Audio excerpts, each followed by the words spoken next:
ऋग्वेद 8:61-11 જો અંતકરણ મલિન હશે તો પરમાત્માની ઉપાસના પણ ફળદાયી નહીં નીવડે. તેથી પરમાત્માની ઉપાસના નિષ્પાવ હૃદયથી જ કરવી જોઈએ. પરમાત્માની બાબતમાં સંસારના લોકોમાં જુદી જુદી માન્યતાઓ જોવા મળે છે. કેટલાક લોકો તો પરમાત્માને માનતા જ નથી. તેઓ કહે છે કે જો પરમાત્મા હોય તો પછી દેખાતા કેમ નથી? વીજળીના તારમાં વીજળી છે, તેથી બલ્બને પ્રકાશ કરે છે. તે વીજળી શું આપણને દેખાય છે? પરંતુ વીજળી તો છે જ ને. એ રીતે પરમાત્મા આ સૃષ્ટિમાં મોજૂદ છે. તે પરમાત્મા દિવ્ય દ્રષ્ટિ વડે દેખાય છે. આ ચામડાની આંખે તે પરમાત્મા દેખાતા નથી.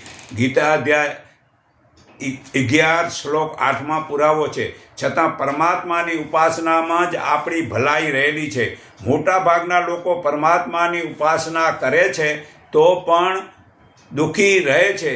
એનું મુખ્ય કારણ માત્ર એટલું જ છે કે આપણું અંતકરણ પાપોથી ભરેલું હોય છે ને પાપ કર્મોમાં રહેવાથી કરવામાં આવેલી ઉપાસનાથી કોઈ લાભ થતો નથી. માત્ર ઢોંગ કરવાથી એનો લાભ કેવી રીતે મળે?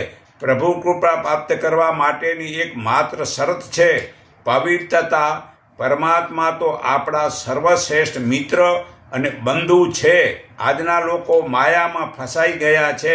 માત્ર ચિત્રો કે મૂર્તિ તરફ જ આમ દોડે છે અને એમાં ખોટો સમય બગાડે છે ને લોકો ભોગમાં રહે છે ને ભોગોના કારણે પોતાને ભોગ ધરાવી દઈએ છીએ.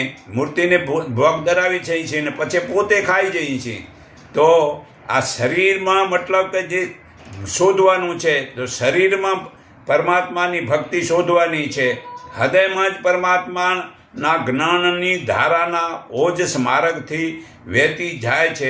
આથી આભા મંડળ વિસ્તાર વધે છે. તેથી બહારની મેલી શક્તિ શરીરમાં પ્રવેશતી નથી. તે ઓજસના તેજ સહન ન થતાં તેઓ પોતે જ દૂર ભાગી જાય છે. તે આભા મંડળમાં પડેલા ગાબડાની ખાલી જગા ધીરે ધીરે સદગુણોથી ભરાય છે. આ બધું માત્ર દઢ આત્માબળ વડે જ શકાય છે. ગીતા અધ્યાય 18 શ્લોક 62માં હે અર્જુન, તું સર્વભાવથી તે પરમેશ્વરને શરણે જા.